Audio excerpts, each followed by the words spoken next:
guys, so every night, I'm gonna start telling you guys ghost stories. So here I am again, Mother Bird. I will be posting ghost stories on YouTube for you guys. And just a reminder, this is not my original name from my cell phone. It's still the same, but this one does not have a picture. And I don't think I know my Gmail account. So let's get started. So I'm gonna name each ghost story of the night. Ghost story number 1. Mother Bird gets creeped out by her dead bird Jay and smoky stuff.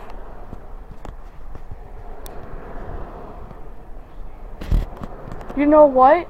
Yeah, sorry. Okay. Ghost story 1. The whole mystery of Smokey the parakeet stuff. So, me and a couple of my roommates wanted to move. So, my grandma had called one night and said, "Hey, I heard you guys are looking for an apartment or something." I said, "Yes, I am. Thank you." She said, "Okay, where do you want to live?" I said, "You know what? I have no clue." I said, "Well, do you mind helping me?" She's like, "Yeah." So she's looking around and she sees the old trailer park that we used to live in. She's like, "Want to live there?" I said, "Sure." So I asked my roommates. They all agreed. So I read the comments below and they said, "Warning, don't move in trailer 745. My heart dropped. Trailer 745? That's where I used to live. This is over 13 years ago. Now I was more beyond creeped out. They said they had discovered sounds from a bird. Most of them are from sounds of a parakeet they see. A little girl has been talking to a parakeet, and the parakeet has told the little girl some creepy things, and the little girl had done it. They had a 7-year-old daughter who was talking to this parakeet, and they said the name Smokey. My heart is pounding. I can hear it. I'm breathing so hard. I'm showing my roommates and they're freaking out big time. They said, "You know what? Pack our bags and let's go check it out." Maybe the next month or two, we moved. Me and my friends, Kayla, Jenny, Magali, and Lucio, we all moved. Kayla walked in the house, and the house was pretty. The house was built a little more bigger. We had about 6 bedrooms, 2 bathrooms, 1 kitchen, 1 dining room, 1 living room. So, my grandma was the one showing us around, and she said this trailer had gotten fixed right after we moved out. "Oh my goodness," I said. "We moved out when I was like 16, and now I'm like 28 or so?" Correct. So, we moved in, and nothing has happened so far. But one unparticular night, my friend Lucio wakes up to a sound, to a little girl laughing. They had just recently found out that this little girl had died from Hodgkin's lymphoma cancer. And so he hears the little girl laughing and says, "Smokey the parakeet, wanna play?" He's not laughing, kid. He jumps up from the bed. He yells, "Nana," from the other side. I'm on the 6th bedroom and I can hardly hear him. The walls are soundproof. He comes pounding on my door. So I jumped up out of dead sleep with Michelle. I woke up and I flung open the door and said, "What happened?" Lucio was shaken up and white as a sheet. He tells me, "I heard a little girl laughing and talking to a bird." I thought, "Very funny, kid. You're playing games. Go back to bed." So he went back to bed, and then he heard it again. This time he heard Smokey say it. "Wanna play flying away out the door and hit the windows?" And I heard something. So I woke up and I hear somebody flying in the room against the headboard. And I can hear her wings just smacking against the headboard and trying to fly towards me. I look behind. Nobody's there. So I sit up straight. Now I feel something pulling on my shirt, as if a bird is biting on my t-shirt. So I look behind again. I seen feathers on my shirt, and then I see a deep scratch mark on my neck. I freaked out big time. How could I not feel that? The next morning, my friend Michelle woke up with a bunch of scratches on her arm, on her neck, her legs, her face. I said, "Michelle, you need to go to the hospital now."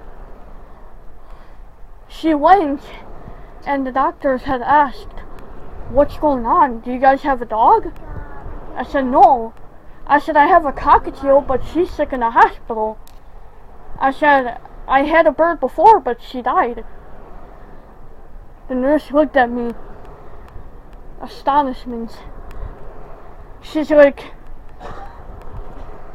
"Did your bird recently scratch her before she passed?" "No, I had her maybe about 9 years ago. I don't know." I said, "Parakeets live up to be like 16, 17 almost." "Oh," she said. So she checked over again with Michelle, and sure enough, no disease or anything. "Huh," doctor said.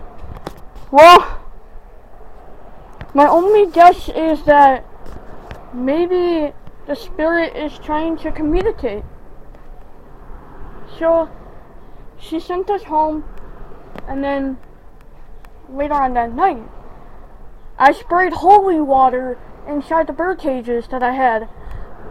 I had an old one from Smokey and Kool-Aid, so I sprayed down the whole cage with holy water. The whole thing was soaked, so I'd be sure she wouldn't come back again. So later on that night, things just got worse. Now I hear cracking windows, and something flying in, banging the windows and tearing off the mirrors and ceiling fans. Loud bangs, glass shattering on the floor. The cage tips over from 9 feet from the closet dresser, falls to the ground. It broke, probably in like 3 big pieces. I jumped up from all that noise. Light bulbs are falling out. So I go in the living room. The living room's a wreck. Smokey's laughing hysterically with the little girl who died. And all you hear is from Smokey is said, "That's what you get when you pour holy water in my cage," she says. Now I'm more concerned. So I clean up everything. There's a bunch of pop falling out of the fridge. The whole soda is spilling. So I called my brother to come replace the light bulbs. So I tell him what's going on, and Anthony's like, Smokey destroyed the whole place. No, she did, I said. And I sprayed holy water in her old cage. She still came back. So Anthony brought a whole thing of holy water and poured the whole thing in it. And the cage was leaking, but we covered it with some wood. And so the whole thing was filled up to the top. This time it was much, much more, like, salty and everything. I filled up my cockatiel's cage, just in case. And I boarded it up with wood. And my brother had continued to spray it all over the house. And outside on the back porch, by the windows, on the windows, the mirrors, everywhere. Later on that night, I heard no noises. Not a sound of wings flapping, no feathers, no screams, no laughing, nothing. So then, maybe about 3 in the morning, Kool-Aid, my other bird, had flown in, but he never broke a window. He just flown in from the back door. I asked him, "What do you want?" He looked sad. He told me. I said, "What's wrong?" He said, "You let Smokey out with holy water. All she wanted to do was play, but you never acknowledged. Now she's really upset." I'm thinking to myself, oh my gosh, did I really hurt something? And of course I did.